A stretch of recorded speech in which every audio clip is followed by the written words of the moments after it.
Welcome to MNR media. Ramdev Rao హాస్పిటల్లో general ఫిజిషియన్గా work చేసిన డాక్టర్ ధనలక్ష్మి గారు మనతో పాటు ఉన్నారు. వారిని అడిగి వారి వివరాలు తెలుసుకుందాం. మేడం నమస్తే. నమస్తే అండి. మేడం ఎలా ఉంది మేడం? జనరల్ ఫిజిషియన్గా వర్క్ చేస్తున్నారు, ఎలాంటి సమస్యలు మీ దృష్టికి ఎక్కువ వస్తున్నాయి? నేను డాక్టర్ ధనలక్ష్మి అండి. నా ఎంబీబీఎస్ సిద్ధార్థ మెడికల్ కాలేజ్లో అయింది. డిఎన్బి రైల్వేస్ నుంచి చేశాను.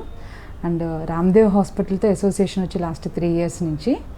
ఇక్కడ మాకు ఇంటెన్సివ్ కేర్ యూనిట్ ఉందండి. యాక్చువల్గా it is a trust hospital. లో ఎకనామిక్ గ్రూప్ పాపులేషన్కి ఎయిమ్ చేసి పెట్టిన హాస్పిటల్ అండి. ఇక్కడ మేము మా ఇంటెన్సివ్ కేర్ యూనిట్లో ఏదైతే కార్పొరేట్ లెవెల్ హాస్పిటల్ ట్రీట్మెంట్ నడుస్తుందో అదే ట్రీట్మెంట్ని ఎఫోర్డబుల్ ప్రైజెస్లో ఇక్కడ చేస్తూ ఉంటామండి. We treat all types of emergencies అండి. Either cardiac emergency or neurological emergency, medical emergencies ఉంటాయండి. అంటే షుగర్ రిలేటెడ్ పేషెంట్స్, ప్రాణ ప్రమాదం పరిస్థితి, డయాబెటిక్ కీటోసిడోసిస్ అంటాము, లేకపోతే మెటబాలిక్ ఎన్కెఫలోపతి అంటాము, సోడియం లెవెల్స్ తక్కువ అయిపోవటము, కొన్ని స్ట్రోక్ కేసెస్ కూడా వీల్ డీల్ హియర్ అండి, న్యూరలాజికల్ కేసెస్. ఈ ఎమర్జెన్సీ కేసెస్ అన్నీ కూడా మన హాస్పిటల్లో మా పరిమితిలో ఐసీయూ బెడ్స్ ఒక 12 to 13 ఉంటాయండి. We have 3 ventilator supports, 5 panel monitors, the rest of the supporting system for ICUs అన్నీ మా దగ్గర ఉన్నంత వరకులో మేము బెస్ట్ ట్రీట్మెంట్ ఇవ్వడానికని ప్రయత్నం చేస్తామండి. ఎమర్జెన్సీ కేసెస్ వచ్చినాయి అని మీరు పై హాస్పిటల్కి వెళ్ళిపోండి అని చెప్పేసి పంపించేసే టైప్ కాకుండా కాస్త ఎమర్జెన్సీస్ ఉన్నా సరే most of those who come here, ఇక్కడికి వచ్చే వాళ్ళు ఎవరైతే ఉంటారో వాళ్ళు వేరే వేరే హాస్పిటల్లో పెట్టుకోలేని పరిస్థితిలో ఉన్న వాళ్ళే మా దాకా వస్తారండి. వాళ్ళందరికీ 80 to 90% న్యాయం జరిగి మంచిగా బాగు చేసి పంపిస్తానికి ప్రయత్నం చేస్తూ ఉంటామండి. అండ్ మీకు తెలియని విషయం ఏం కాదు, కోవిడ్ సీజన్లో అన్ని hospitals are flooded with covid cases. మా హాస్పిటల్ ఒక్కటే నాన్ కోవిడ్ హాస్పిటల్ అండి. అండ్ ప్యూర్గా అంతా స్క్రీనింగ్ చేసి కోవిడ్ లేదు అన్న పేషెంట్స్నే తీసుకున్నాము. కోవిడ్ సీజన్ కదా, మేము క్రైసిస్లో ఉన్నాం కదా అని మా హాస్పిటల్ టారిఫ్స్ కానీ రేట్స్ కానీ ఏమీ మార్చలేదండి management. So we're working at the risk of our health, but we're trying to save our staff and our doctors and our non medical people who are working with us in not getting expose to COVID. అట్లా అని చెప్పి ప్రతి పేషెంట్కి neglect చేసి అయితే పంపించట్లేదండి.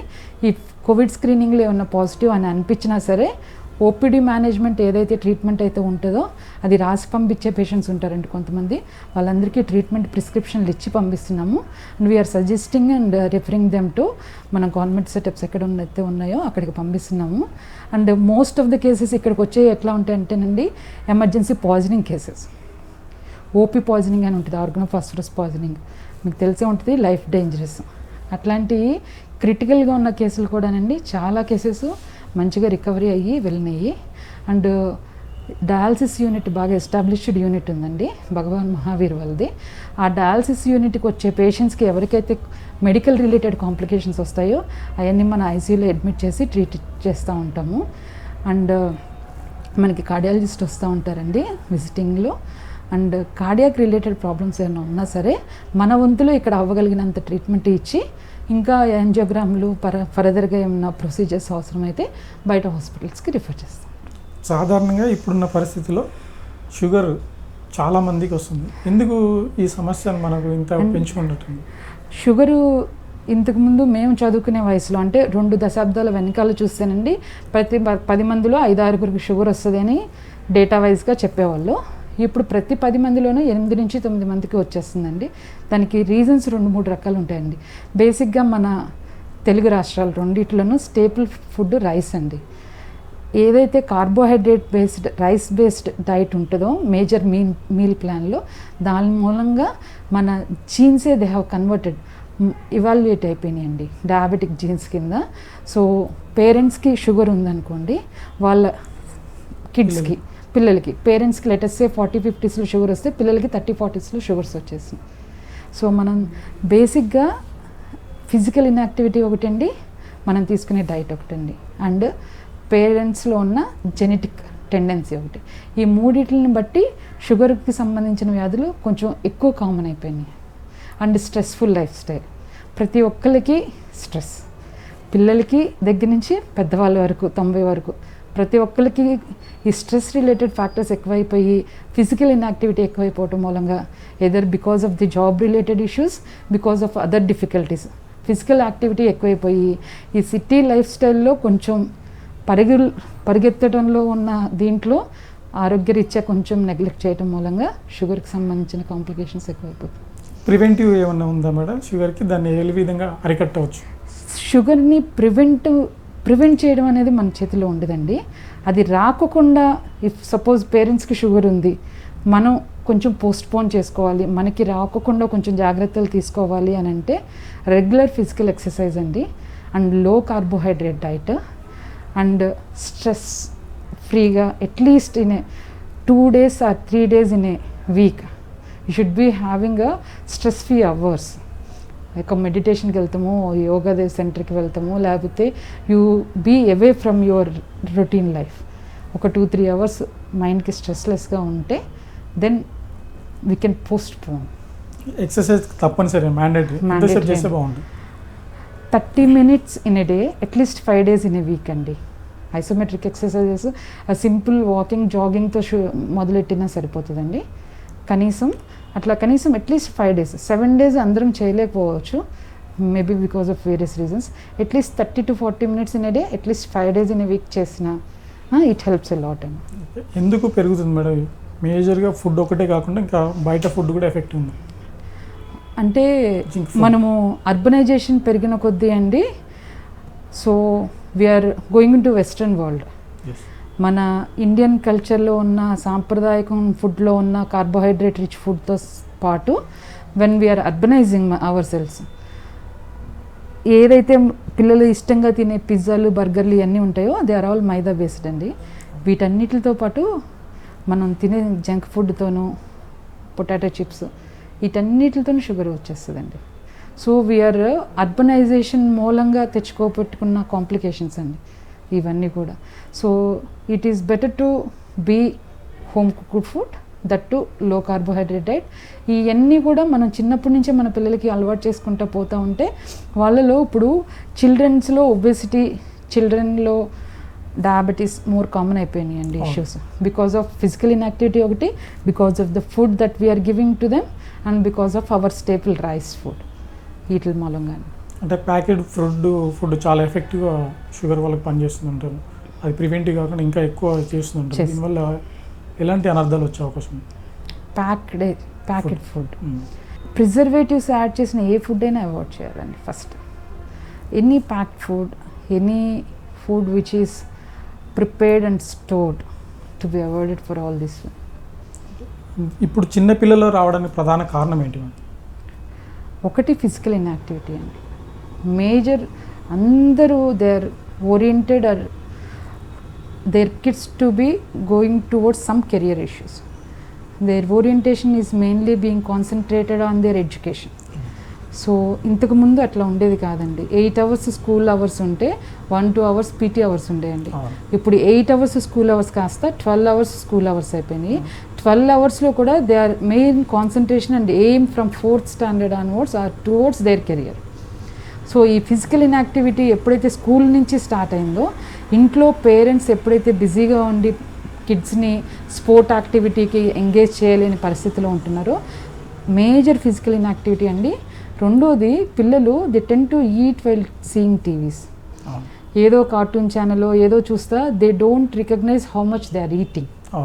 So ఇవన్నీ prevent చేయగలిగిన పరిస్థితుల్లో ఉంటే అట్లీస్ట్ చైల్డ్ ఒబేసిటీ, చైల్డ్ డయాబెటీస్ని కొంచెం కంట్రోల్లోకి తీసుకురాగలుగుతాం. And type 1 diabetes in children are mostly genetic అండి. సో వీ కెనాట్ type 1 డయాబెటీస్ని అయితే ప్రివెంట్ చేయలేము, చైల్డ్ ఒబెసిటీని ప్రివెంట్ చేయగలుగుతాము. type 1 డయాబెటీస్ ఎప్పుడైతే కిడ్స్ వస్తారో పాపం దర్ వెరీ అన్ఫార్చునేట్, వాళ్ళని అట్లీస్ట్ కంట్రోల్ చేయగలుగుతాం. Ratio type 1 diabetes is less comparatively. Adult diabetes ఎక్కువ చూస్తూ ఉంటాం మేము ఇక్కడ. type 1 డయాబెటీస్ అంతా మా పివి రావు గారు చూస్తారండి, మా diabetologist who is conducting a research, diabetic research centre here. He will take care of all those cases. Ratio OP బేసిస్లో మా దగ్గరికి వచ్చే తక్కువ ఉంటాయండి, డాక్టర్ గారి దగ్గరికి వచ్చే ఎక్కువ ఉంటాయి. ఇంకా షుగర్ కాకుండా అల్సర్ కానీ గ్యాస్ట్రిక్ కానీ లేదంటే severe gastritis, alcohol related disorders, alcoholism related bleeding from the intestines అంటాం, స్టమక్ నుంచి బ్లీడింగ్ వస్తుంది. ఈ కేసెస్ అన్నీ ఎమర్జెన్సీస్లో వస్తూ ఉంటాయండి. We have our basic support here. We have been attached to some other institutes. Endoscopy కావాలన్నా, కొలనోస్కోపీస్ కావాలన్నా, ఈ ఎమర్జెన్సీ ట్రీట్మెంట్ మేము చేస్తామండి.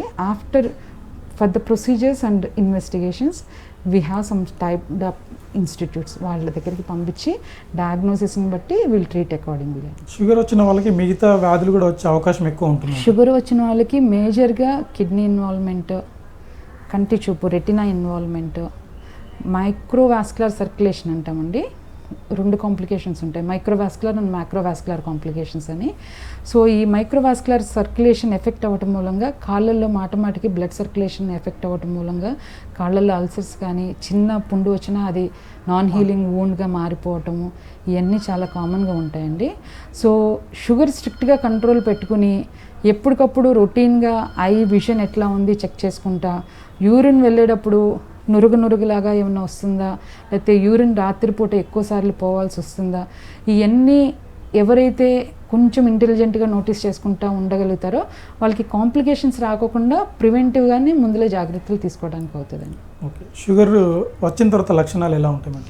షుగర్ వచ్చిన వాళ్ళకండి దాహం, ఫస్ట్ బాగా విపరీతమైన దాహము, విపరీతంగా యూరిన్ వెళ్ళటము, విపరీతమైన ఆకలి వాళ్ళకి తెలిసిపోతూ ఉంటుంది. ఈ 3 లక్షణాలతో పాటు ఎవరికైతే వెయిట్ లాస్ ఉంటుందో వీళ్ళకి ఫస్ట్ ది షుడ్ సస్పెక్ట్ మనకి షుగర్ వచ్చిందేమో. ఒక చిన్న టెస్ట్ అండి, ర్యాండమ్ బ్లడ్ షుగర్ ఒక 50 రూపాయలు 100 రూపాయలు చేయించుకుంటే తెలిసిపోతుంది. ఇదన్నీ వచ్చి ఈ సిమ్టమ్స్ అన్నీ ఉండి కూడా, చదువుకుని ఉండి కూడా ఆ చిన్న టెస్ట్ చేయించుకోలేక అదే మనకి షుగర్ ఎందుకు వస్తుందిలే అన్న ధీమాతో ఒక 5-6 నెలలు డిలే చేశారనుకోండి, they are presenting with kidney problems, sugar related kidney ప్రాబ్లమ్స్తో వచ్చేస్తున్నాయి. సో అందరూ కూడా ఏ చిన్న సిమ్టమ్ కనిపించినా ముందల టెస్టులకు వెళ్ళి బేసిక్ బ్లడ్ షుగర్ టెస్ట్లు, యూరిన్ షుగర్ టెస్ట్లు ఇట్లాంటివి చేయించుకుంటూ ఉంటే ఎర్లీగా డిటెక్ట్ చేస్తేనండి we can prevent complications, microvascular complications కానీ మ్యాక్రోవాస్కులర్ కాంప్లికేషన్స్ కానీ ప్రివెంట్ చేయడానికి అవుతుంది. Sugar is not going to be any more disease, it is going to be a part of our life. మనం ప్రతి 10 మందిలో 8-9 మందికి వస్తుందంటే మీకు నాకు కూడా ఈ రోజు కాకపోయినా రేపైనా ఇంకో 10 సంవత్సరాల తర్వాతనే ఎప్పటికొకప్పటికి వచ్చేస్తుంది. సో అయ్యో ఒక వ్యాధి మనకు వచ్చింది అని భయపడేదానికంటే కూడా మనం డయాబెటిక్, సో మనం మన లైఫ్ స్టైల్ ఎట్లా మోడిఫై చేసుకోవాలి, మందులు ఎంత జాగ్రత్తగా వాడాలి, ఎప్పుడు డాక్టర్కి అప్రోచ్ అవ్వాలి, ఏ ప్రాబ్లం వస్తే ఎట్లా ఐడెంటిఫై చేయాలి అనేది డాక్టర్ నుంచి తెలుసుకుని ఆహార నియమాలు ఏమి పాటించాలో తెలిస్తే కాంప్లికేషన్స్ ప్రివెంట్ చేయడానికి అవుతుంది. అంటే అధికంగా షుగర్ అధికంగా అయితే ఎలాంటి లక్షణాలు కనిపిస్తాయి సింప్టమ్స్? అధికంగా షుగర్ అయిన వాళ్ళకి అండి, అంటే అధికం అనేది ఒక 2 కేటగిరీస్లో ఉంటుందండి. డిటెక్ట్ అయినప్పుడే అధికంగా వచ్చే వాళ్ళు ఒకళ్ళు ఉంటారు, టైప్ 1 డయాబెటీస్ వాళ్ళు. They present with very high sugars 600, 700, 500, అది టైప్ 1 డయాబెటీస్ అవుతారండి. చిన్నపిల్లలు అది చాలా కామన్గా వస్తుంది. They present in a coma stage, లేకపోతే డిఫికల్టీ ఇన్ బ్రీతింగ్ కానీ ఆయాసంతో కానీ వాళ్ళకి తెలియక ఆ స్టేజ్ దాకా వెయిట్ చేసి అప్పుడు ప్రజెంట్ అవుతారు. ప్రజెంట్ అయినప్పుడు అధికంగా ఉన్న షుగర్స్ ఉన్న వాళ్ళు యూజువల్లీ టైప్ 1 డయాబెటిక్ కోమా స్టేజ్లో వస్తారండి. అది కాకుండా డయాబెటీస్ అని తెలిసి హై షుగర్స్ వచ్చే వాళ్ళకి డెఫినెట్గా ఈ సిమ్టమ్స్, రాత్రిపూట 4-5 సార్లు యూరిన్ ఎక్కువ వెళ్ళటం కానీ, యూరిన్ ఆగిపోవటం కానీ, యూరిన్ తక్కువ అయిపోవటం కానీ కాంప్లికేషన్స్తో వస్తారండి. బ్రీతింగ్ డిఫికల్టీ వస్తుంది, లేదంటే అదొక రకమైన పెయిన్ అబ్డామిన్తో ప్రెజెంట్ అవుతారండి.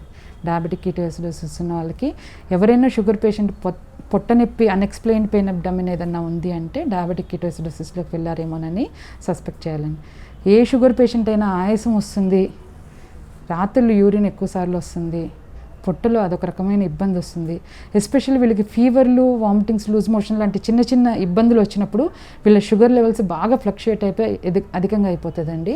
అదే టైంలో వాళ్ళు ఏమీ తింటలేదు కదా అని డ్రగ్ మిస్మేనేజ్మెంట్ ఉంటుంది, అయితే వేసుకోకపోవటం కానీ లేకపోతే తినకుండా వేసేసుకోవటం కానీ, ఈ కాంప్లికేషన్స్తో ప్రజెంట్ అవుతారండి. ఆ టైంలోనే దే నీడ్ ఏదో ఆర్ఎంపీ దగ్గరికి వెళ్ళని చూపించుకున్నాం అన్నట్టు కాకుండా షుగర్ పేషెంట్స్ అందరూ జాగ్రత్తగా అట్లీస్ట్ ఒక క్వాలిఫైడ్ ఎంబీబీఎస్ డాక్టర్ దగ్గరికి వెళ్ళి కరెక్ట్ ప్రిస్క్రిప్షన్లు తీసుకుంటే కాంప్లికేషన్స్ని అవాయిడ్ చేయొచ్చు. కరెక్ట్ మెడిసిన్స్ వాడితే ఎన్ని రోజుల్లో మనం దీన్ని పూర్తి స్థాయిలో అదుపు చేయవచ్చు అని?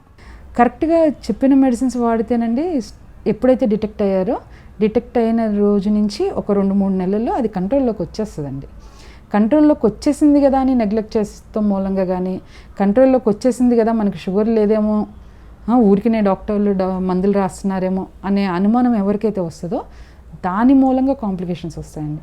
ఒక 2-3 నెలల్లో అయితే కంట్రోల్లోకి వస్తుందండి. కొంతమంది ఉంటారు రెసిస్టెంట్ డయాబెటీస్ ఉన్న వాళ్ళకి కొంచెం టైం పడుతుంది. Some of them may require insulin. Most of them sugar మొదలైన ఒక 5-6 సంవత్సరాల తర్వాత కొంచెంగా ఇన్సులిన్ అవసరం కూడా పెరుగుతూ ఉంటుందండి. ఇన్సులిన్ అవసరం ఎప్పుడైతే పడుతుందో అప్పుడు కరెక్ట్ టైంలో ఇన్సులిన్ తీసుకుంటే మనం ఎండ్ ఆర్గన్ డ్యామేజ్ కాకుండా ప్రివెంట్ చేయగలుగుతాం. బీపీకి సంబంధించి కూడా చాలా వేరియేషన్స్ ఉంటాయి. ఎందుకు బీపీ వేరియేషన్స్ వస్తుంటాయి? బీపీకి వేరియేషన్స్ అండి, BP as I said sugar ఎట్లా అయితే పేరెంట్స్కి ఉంటే మనకు వస్తుందో బీపీ కూడా అట్లాగే ఫెమిలియల్గా జనరేషన్ వైజ్గా వస్తుందండి. ఇప్పుడు ఇంకా స్ట్రెస్ఫుల్ లైఫ్ స్టైల్ మూలంగా బీపీ రావటము, బీపీ వేరియేషన్స్ ఎక్కువ ఉండటానికి కారణం అండి మనం తీసుకున్న స్ట్రెస్ ఒకటి, ఇంకోటి డైట్ అండి, సాల్ట్ ఇంటేక్ కొంచెం చూసి తీసుకోవాల్సి ఉంటుంది వీళ్ళందరూ బీపీ ఉన్న పేషెంట్స్. దాంతోపాటు మెడిసిన్స్ టైమ్లీ ప్రిస్క్రైబ్డ్ మెడిసిన్స్ వాడకపోవడంతో వీళ్ళకు ఉంటుంది. స్ట్రెస్ ఎక్కువ తీసుకుంటే వస్తుందండి బీపీ. మేడం, ఇప్పుడు కరోనా మళ్ళీ తిరిగి స్టార్ట్ అవుతుంది. ఫస్ట్ స్టేజ్ అయిపోయింది, సెకండ్ స్టేజ్కి వచ్చింది. దీనికి మనం ఎలా ప్రివెంట్ చేయాలి, ఎలా సమాప్తం అవ్వాలి? ఫస్ట్ వేవ్ కరోనా ప్రొఫైల్ మనకి ఇట్లా ప్రజెంట్ అవుతుంది. 9th డే నుంచి 14th డే వరకు డేంజరస్ డేస్ అని మనకి తెలియడానికే 2-3 months టైం పట్టిందండి. ఇప్పుడు కరోనా అంటే పర్వాలేదు, ఒక 5-6 రోజులు ఇంట్లో అట్టిపెట్టైనా 9వ రోజు ఎప్పుడైతే ప్రమాదం అవుతుందో అప్పుడు హాస్పిటల్కి రండి అని అడ్వైస్ చేయడానికి ఉంది. As all the experts are saying, second wave is not going to be like first wave అని అంటున్నారు. వీ హ్యావ్ సీన్ 2-3 కేసెస్ అండి. 2 days 3 days history of fever. మన ఓల్డ్ పేషెంట్స్ కాబట్టి మన దగ్గరికి వచ్చారు. ఏంటి 2-3 days ఫీవర్కి ఇంత పేషెంట్ సిక్గా ఉండటం, సాచురేషన్ పడిపోవటం అని when we have subjected them to the CT scan. మీరు నమ్మరు, 3వ రోజు జ్వరంలోనే 40-50% of the damage of the lungs have happened. అంటే మనం సివియారిటీ స్కోర్ చూసుకుంటే 18-20/40 అట్లా ఉన్న వాళ్ళు 3rd day ఆఫ్ ఫీవర్లో ప్రజెంట్ అయిన 2-3 కేసులు చూసామండి. సో సెకండ్ వేవ్ కన్నా సీరియస్గా స్టార్ట్ అయితే it is not going to be the first wave అండి. ఫస్ట్ వేవ్లో ఎట్లా అయితే మనం సిమ్టమ్స్ ఎక్స్ప్లెయిన్ చేసాము, టైం పీరియడ్ ఎప్పుడు ఎట్లాంటి జాగ్రత్తలు తీసుకోవాలో చెప్పాము, అట్లా ఉండకపోవచ్చు అండి. సో సెకండ్ వేవ్ కన్నా స్టార్ట్ అయితే ఫీవర్ స్టార్ట్ అయ్యి కొంచెం బ్రీతింగ్ డిఫికల్టీ వచ్చినా, కొంచెం అన్ఎక్స్ప్లెయిన్డ్ కాఫ్ వచ్చినా వెంటనే డాక్టర్స్ దగ్గరికి వెళ్ళటమే అడ్వైజబుల్ అండి.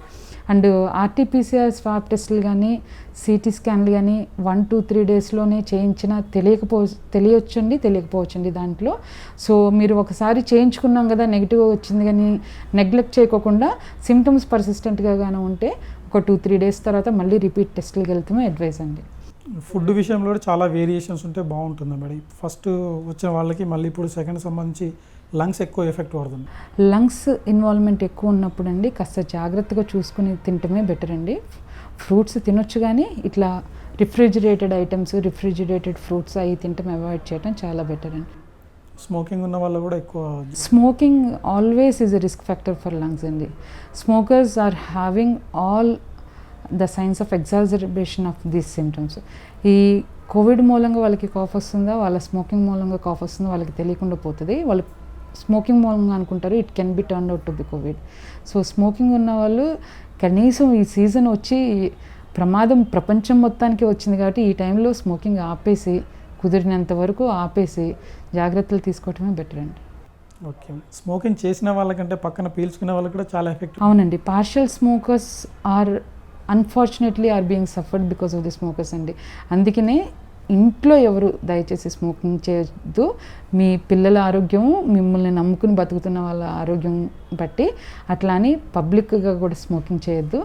డాక్టర్స్ అడ్వైజ్ అయితే it is smoking cessation, smoking to be stopped. If they cannot manage by stopping smoking, there are other ways to manage. ఏ చిన్న కప్ ఆఫ్ టీ తాగటము, లేకపోతే నికోటిన్ చూయింగ్ గమ్స్ యూస్ చేయడము, అంతేగాని smoking ఆపేయటం అనేది ఉపయోగకరం అండి. Okay, thank you madam, thank you so much. ఇదండి ఈ వారం చర్చాంశం. మరొక వైద్యురాలతో మరొక చర్చలు కలుద్దాం. అంతవరకు సెలవు.